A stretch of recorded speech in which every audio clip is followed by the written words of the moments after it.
O tema da minha mensagem hoje é o Evangelho na Terra dos Filósofos, que vai falar justamente da chegada de Paulo a Atenas. Acompanhe comigo, por favor, do 16 até o 21. Enquanto Paulo esperava por eles, falando aqui de Silas e Timóteo, enquanto Paulo esperava por eles, em Atenas, sentia grande indignação, vendo a cidade cheia de ídolos.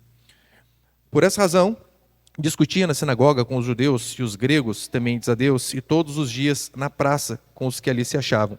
Alguns filósofos epicureus e estoicos puseram-se a debater com ele. Uns perguntavam: o que este falador quer dizer? Em algumas versões está tagarela, né? O que esse tagarela tem a dizer? E outros diziam: parece propagador de deuses estranhos, pois Paulo anunciava a boa nova de Jesus e a ressurreição. Então o tomaram e o levaram ao Areópago e disseram: podemos saber que ensino novo é esse que falas? Verso 20. Pois estás anunciando coisas estranhas, portanto, queremos saber o que é isso. Todos os atenienses, como também os estrangeiros que ali residiam, não tinham outro interesse a não ser contar ou ouvir a última novidade. Até aí tá bom, olha para cá, por favor. João Calvino ele vai dizer assim: o coração humano é uma fábrica de ídolos, mas o cristão ele é chamado a destruir esses altares à luz da verdade. Nós somos especialistas em colocar ídolos no lugar de Deus. Somos especialistas em colocar esperança em homens, em pessoas, em governantes, em coisas, em dinheiro, em finanças, diversas outras coisas. Aqui é interessante que Paulo ele chega a Atenas, e Atenas era a capital intelectual do mundo naquela época. As mentes mais brilhantes e mais inteligentes estavam justamente lá. Quem nunca ouviu falar de Homero, de Platão, de Sócrates, de Aristóteles? Todos esses pensadores vieram da Grécia. E ali esses homens reinavam. A filosofia era soberana na Grécia e dali a inteligência era espalhada para todo mundo. Eu sei, né, que o poder, de fato, bélico estava nas mãos de Roma, mas historiadores vão dizer que a cultura, que a arte, que toda ela vinha, na verdade, era de Atenas. Era basicamente a academia da época. Imagina as melhores faculdades da época, ou de hoje, né? Sei lá, Harvard, Yale e tantas outras aí. Era mais ou menos esse meio ao qual Paulo estava chegando ali. A diferença é que Paulo, que não era nem um tolo, nem nada, tinha muita inteligência também, muita sabedoria. A diferença é que o espírito cristão de Paulo fazia com que ele visse aqueles templos pagãos, aquelas imagens, não apenas como arte, como escultura, mas ele via aquilo de fato como uma afronta a Deus. E então ele se indigna, ele diz: esse povo é idólatra.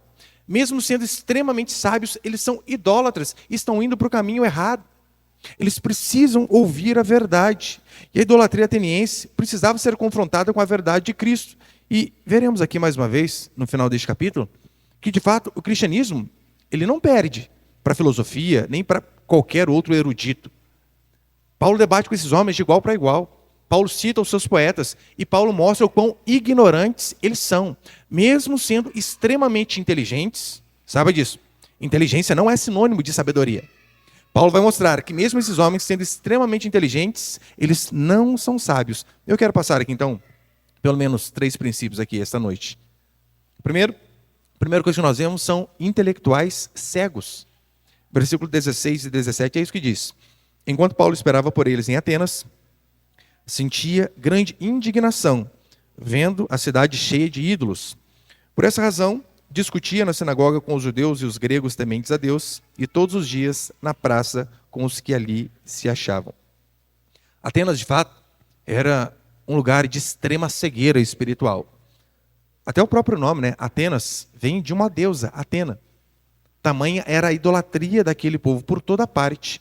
Ou seja, sabedoria filosófica, inteligência, alguém de QI elevado, não quer dizer necessariamente que essa pessoa é sábia. Por que eu digo isso? Porque o princípio da sabedoria está lá em Provérbios. Temor do Senhor é o princípio da sabedoria. Essas pessoas podem ser inteligentes, construir grandes coisas, mas não são sábias, porque tudo que parte desta base onde não há o temor a Deus, não importa a erudição, não importa o intelecto, Não vai ser sabedoria. Pelo menos não a sabedoria divina. E na cidade mais culta do mundo, Paulo vê a idolatria mais tosca possível. Ele vê aquilo e ele fica indignado. Como pode um povo de extrema inteligência como vocês são cegos, espiritualmente falando? Olha, eu não sei se alguém aqui já leu O Mito da Caverna de Platão. Para mim é uma das coisas mais geniais que um ser humano já escreveu. Fantástico. Aí você pega Platão, que escreve algo fabuloso como o Mito da Caverna, mas ele e seus discípulos não conseguem ver que aquelas imagens feitas pela arte e imaginação do homem, com as mãos humanas, não têm poder nenhum, mesmo sendo milhares. Paulo, ao ver uma cidade imersa em idolatria, ele se revolta.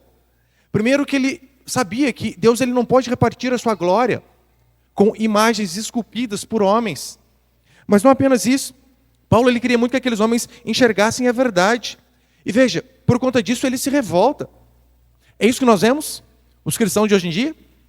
Eles se revoltam de fato com aquilo que é errado? Com pessoas cegas se perdendo da idolatria? De jeito nenhum. Pior, os evangélicos de hoje estão entrando até na modinha de fazer cultos ecumênicos. Não tem problema não, chama lá o pastor, chama o padre, chama o pai de santo, chama o fulano, o ciclano, e todo mundo junto. E acho que na nossa região até pior, né? Na nossa região, via de regra, 12 de outubro, nós vemos evangélicos fazendo barraquinhas na beira da Dutra, ajudando peregrinos para ir à Aparecida, com água, com fruta, com isso, com aquilo, contribuindo com a perdição. Esses são os evangélicos de hoje. Triste isso daí, mas não há indignação.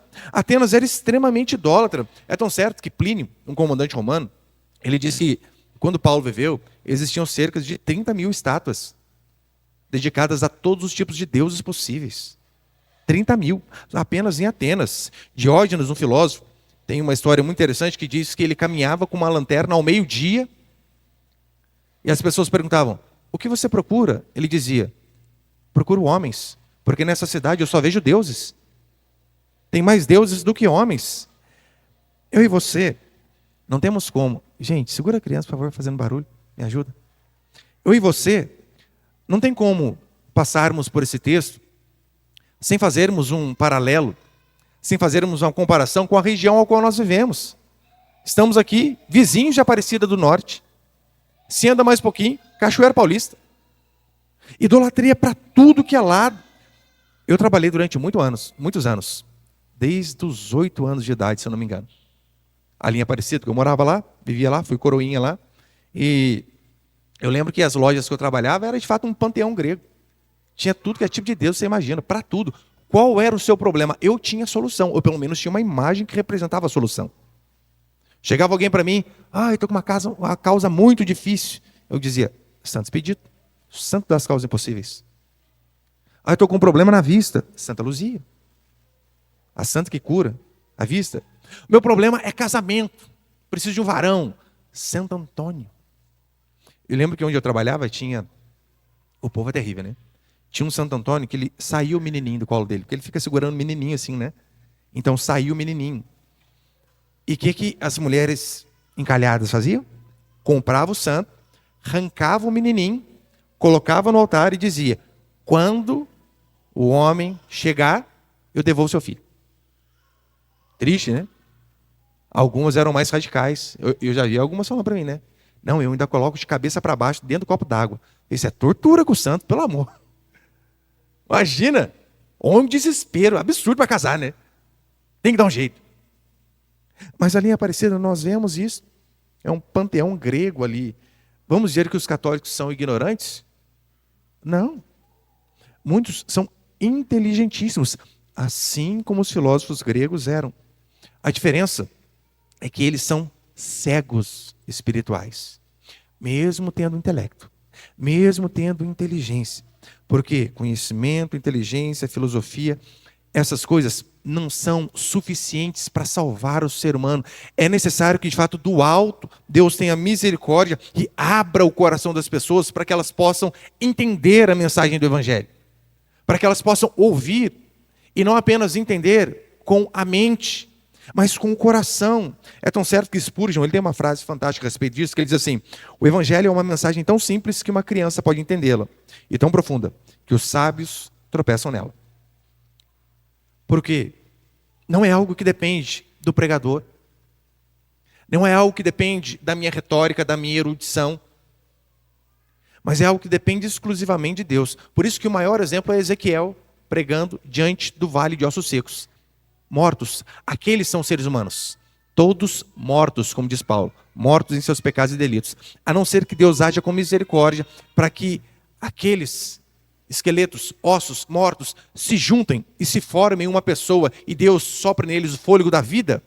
Não há o que o homem possa fazer, por mais sábio que ele seja. Só o Espírito Santo tem poder de tirar as vendas espirituais das pessoas sábias, mas cegas. Segundo princípio, o cristianismo é loucura para o mundo. Olha o versículo 17, acompanhe comigo novamente, por favor. Por essa razão, discutia na sinagoga com os judeus e os gregos tementes a Deus, e todos os dias na praça com os que ali se achavam. Aqui discutir era no sentido de dissertar, né? De trazer um argumento lógico para que haja mais entendimento diante das pessoas. Assim os gregos arrazoavam, assim eles discutiam nas praças ali, porque o debate público acontecia nas praças. As pessoas saíam de suas casas e iam para as praças, saber as coisas que estavam acontecendo, ouvir os filósofos debatendo e assim aprender. Talvez hoje a melhor praça pública aí, que a gente conseguiria juntar mais pessoas, seja a internet. A internet é a praça pública de hoje em dia. Todo mundo está lá. Até a sua avó de 70 anos, provavelmente ela tem Instagram, Facebook. Todo mundo está lá. E dentre esses filósofos que ouviam e contendiam com Paulo, como diz aqui no versículo 18, acompanhe comigo. Atos 17, 18. Alguns filósofos epicureus e estoicos puseram-se a debater com ele. Uns perguntavam: o que este falador quer dizer? O que este tagarela quer dizer? E outros diziam: parece ser propagador de deuses estranhos, pois Paulo anunciava a boa nova de Jesus e a ressurreição. Esses epicureus eram seguidor de um filósofo chamado Epicuro. Eles criam basicamente no seguinte: não existe eternidade, não existe julgamento, juízo. O que existe é o aqui e o agora. Portanto, comamos e bebamos que amanhã morreremos. Este era o pensamento deles. Não existe outra vida. Então, viva da melhor maneira possível. Eles basicamente acreditam que podem ter inspirado John Lennon quando fez aquela canção Imagine. Lembra? Acho que eu coloquei ali. Já está ali? Espera eu falar para pôr, precisa pôr. Estraga surpresa. Veja, só as frasezinhas ali, né, dessa canção Imagine, John Lennon. Imagine que não exista paraíso. É isso que eles querem.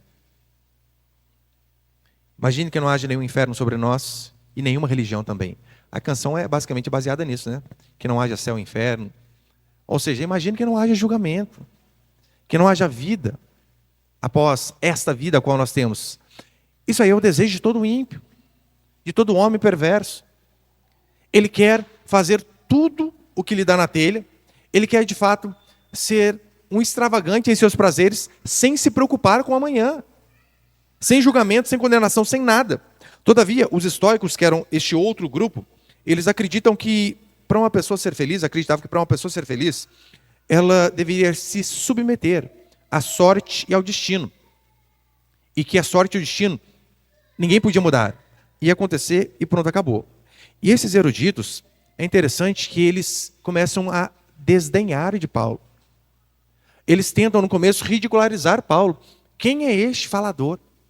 Quem é este tagarela? Herman Bavinck, ele vai dizer o seguinte: nada escapa ao controle soberano de Deus. Até o desprezo dos homens serve aos seus propósitos. É de fato isso que acontece. Paulo ele vai usar essa circunstância para evangelizar aqueles homens, porque eles começam a dizer, né? O que esse homem quer dizer?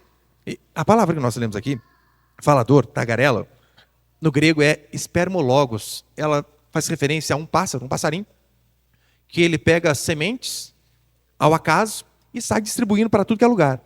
Aí então, esses homens, ao chamar Paulo de tagarela, eles estão dizendo: o que esse rapaz está dizendo? Está dizendo palavras sem conexão nenhuma, sem nexo. Parece um plagiador, pega um pedacinho de um aqui, um pedacinho de um ali. Quem é ele? E eles começam tentando ridicularizar Paulo, e Paulo usa aquela circunstância para levar o evangelho a eles. O ensino de Paulo, de fato, para eles era novidade, porque eles dizem, que deuses são esses? Porque percebeu? Eles eram tão idólatras que quando Paulo fala sobre Jesus e ressurreição, eles já dizem, olha, 2 deuses que nós não conhecemos. De fato, eles pensavam que Jesus era um Deus e a ressurreição era um outro Deus. E o evangelho para muitos, assim como esses homens disseram, que coisa estranha é essa? Você percebeu que o evangelho, em 2025, ele continua sendo estranho para muitas pessoas, e muitas até dentro da igreja, que acreditam na Bíblia como nós. O evangelho, ele continua sendo estranho. O evangelho continua sendo radical. Eu falo para você que muitas pessoas dizem, nossa, a pregação de vocês é radical demais. Mas é radical comparada com o quê? Se eu comparar com esse evangelho, água com açúcar aí, de Deus é amor, você pode fazer o que você quiser, talvez seja. Mas é a palavra. O evangelho é radical porque a sociedade é muito relativista. Veja se não é. Tem que ser radical. Imagina, nós vivemos uma época onde está na moda mães de pet. Quem é seu filho? É o Simba. É a Lulu. A irmã mandou um vídeo ontem, hoje, de mães comemorando o aniversário daquela boneca newborn. Acho que é aquela bonequinha que parece gente, né? 3 anos da minha filhinha. Quem que era a filha? Era boneca. Aí então você pega numa geração onde chama cachorro de filho, onde faz aniversário de boneca. Aí você diz que, olha, que segundo a Bíblia, filhos são herança do Senhor, filhos são bênção, e devemos ter vários. Aí você diz que você tem uns 4, 5, as pessoas dizem que você é louco. Como assim? É porque o evangelho é radical para essas pessoas. O evangelho, na verdade, ele é o sal que impede este nosso mundo de apodrecer. Ele é aquilo que mantém a sanidade neste mundo, porque do contrário o mundo estaria muito mais perdido. Veja, o evangelho, ele traz a percepção mais básica do mundo de que um homem, uma mulher, pode se sentir o que quiser, não importa, você pode se sentir homem, se sentir mulher, papagaio, periquito, cachorro, gato.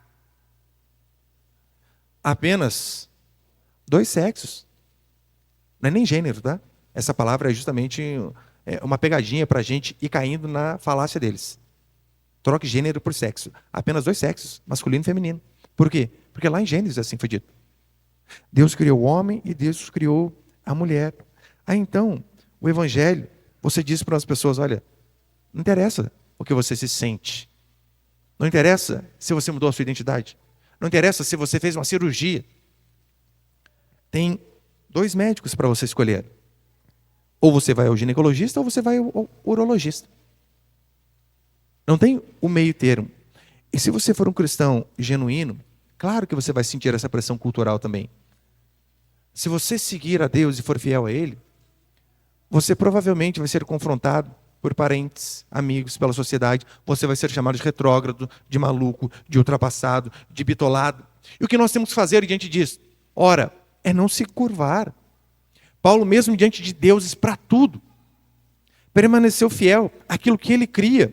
C.S. Lewis ele vai dizer assim, o cristianismo é uma rebelião contra o conformismo do mundo. Ele exige que sejamos transformados e não adaptados. O cristianismo gera transformação. Não estamos aqui para nos adaptar ao meio.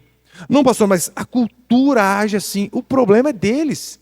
Então isso quer dizer que se você for lá para uma tribo indígena, lá em Papua Nova Guiné, para você é normal andar pelado, parecendo tudo. Não é.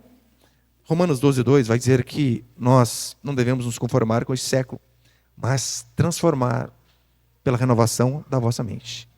É assim que funciona. Somos transformados e não adaptados. E terceiro e último para encerrar, põe ele, por favor. Terceira coisa que nós vemos é a importância de evangelizar sempre. É isso que Paulo, pelo menos, faz aqui. Os atenienses, eles tinham um estilo de vida que seria provavelmente muito mal visto por todos hoje. Porque, acompanhe comigo, versículo 19 até o versículo 21. Então, o tomaram e o levaram ao Areópago.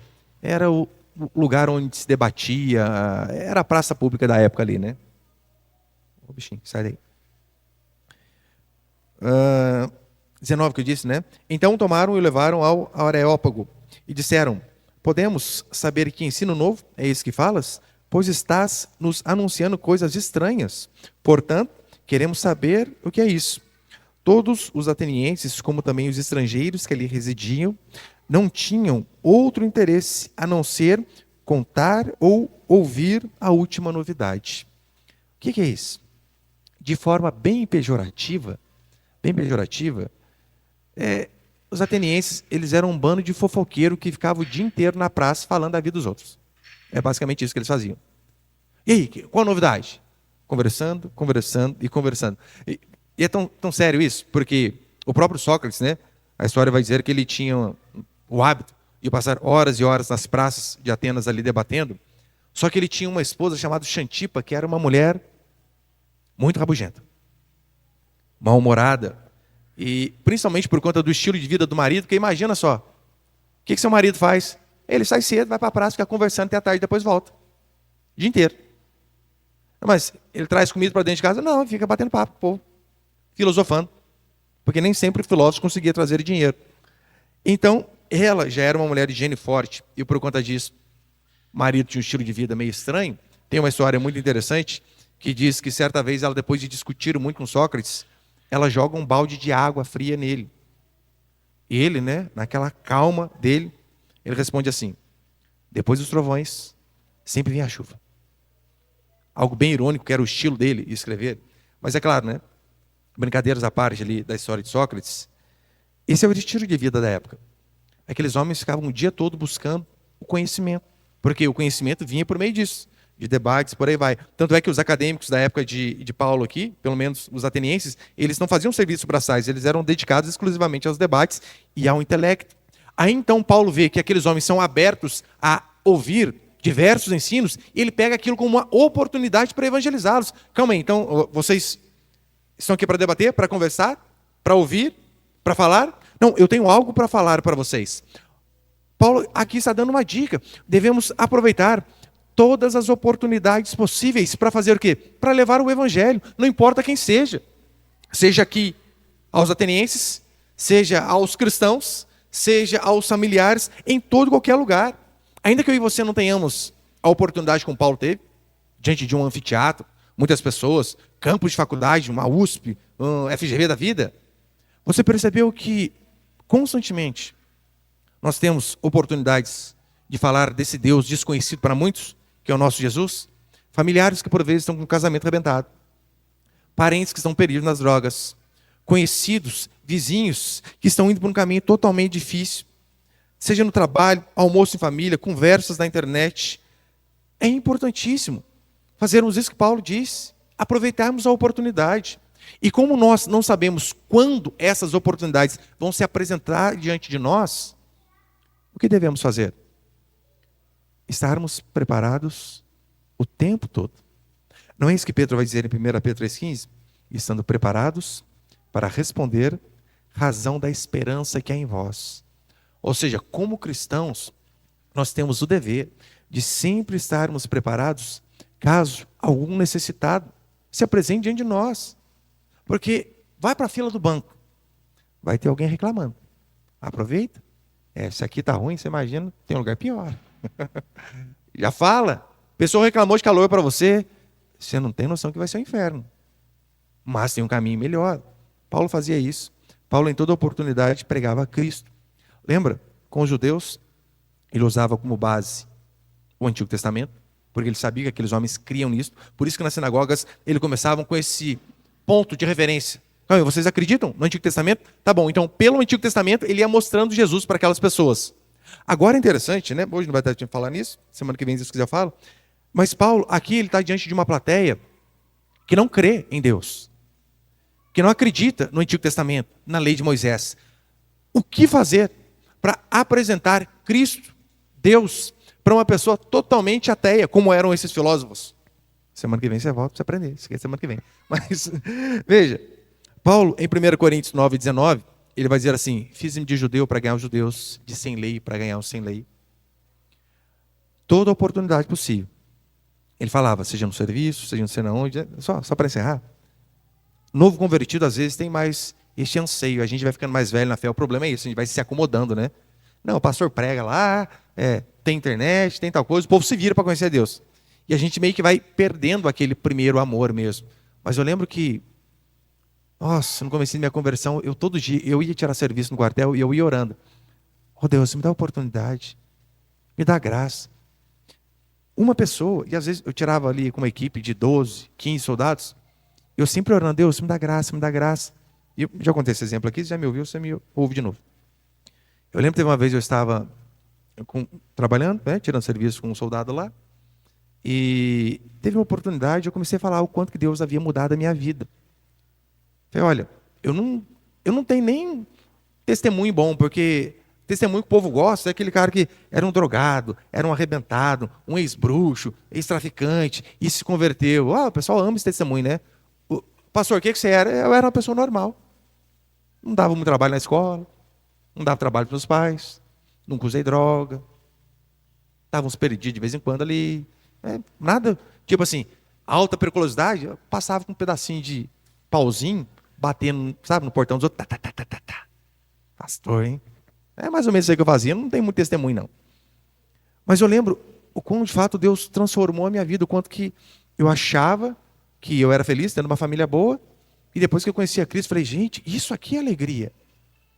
E eu testemunhando isso com esse soldado que estava tirando serviço comigo, aí passa a história, vai.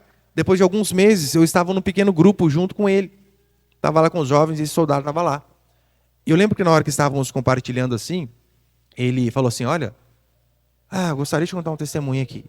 Eu estava um dia de serviço com o Leandro, meu nome de guerra era Leandro, né? Aí então, nesse dia que eu estava de serviço, eu já fui pensando, já tinha premeditado tudo que eu ia fazer.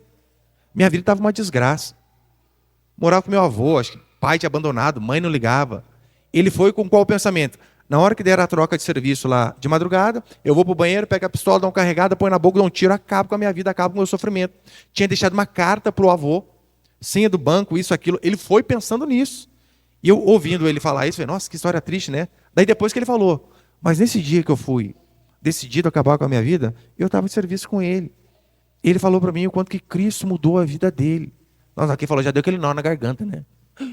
Gente, coisas que nós pensamos que, será que vai ter efeito isso aqui? Mas Paulo usava aquelas oportunidades. Eu lembro que hoje ele é casado, né? Tem filho, nossa, uma benção. E eu vendo, falei, puxa vida, que coisa boa. Você saber que mesmo... Lert, dá uma olhadinha para mim, por favor. Lert, dá uma olhadinha lá para mim. Lert, vê ali para mim, por favor. Olha para cá, por favor, gente. Aí eu estou ali e falei, meu Deus, sabendo que o Senhor não precisa de nós, mas numa oportunidade corriqueira. Você vai, fala de Deus para alguém, e essa pessoa ia suicidar. Mas ela muda. Então, o que eu e você possamos fazer como Paulo, né, que sejamos instrumentos nas mãos do Senhor, onde estivermos, que não venhamos a perder oportunidade nenhuma, porque nós não sabemos o dia de amanhã. Sabia? O seu vizinho, você não sabe se ele vai estar vivo amanhã. Então, por que não evangelizá-lo hoje? Agora, para encerrar mesmo. O Tiago não está aqui hoje, mas eu lembro que nós morávamos numa rua e 4 casas para baixo tinha um amigo nosso que mesmo sendo jovem, ele tinha HIV, se eu não me engano. E acho que foi no comecinho da nossa conversão, ele falou para mim, não, essa semana eu vou lá falar com fulano. Eu falei, vai lá, que legal, né? Aí no dia que ele foi, a mãe dele acho que falou para ele, precisava pintar minha casa, não tem como você arrumar aqui primeiro. Ele foi, vou pintar a casa da minha mãe, no outro dia eu vou lá falar com fulano. Pintou a casa, foi no outro dia, nosso amigo tinha morrido já, infelizmente. Então, olha a importância de não perder a oportunidade. Se cada um de nós entendermos isso, orarmos e clamarmos para que Deus, de fato, para que Ele nos use como instrumento em suas mãos, seja no particular, seja no debate público, seja numa rede social, é uma forma de evangelizar também. Pode ter certeza, a cada dia veremos menos cadeiras vazias como hoje. A cada dia veremos mais pessoas transformadas. A cada dia mais veremos pessoas, de fato, que estavam à beira da morte. Não apenas não se matando, mas tendo a vida transformada, sendo regeneradas, salvas e transformadas pelo poder de Deus. Amém, meus queridos?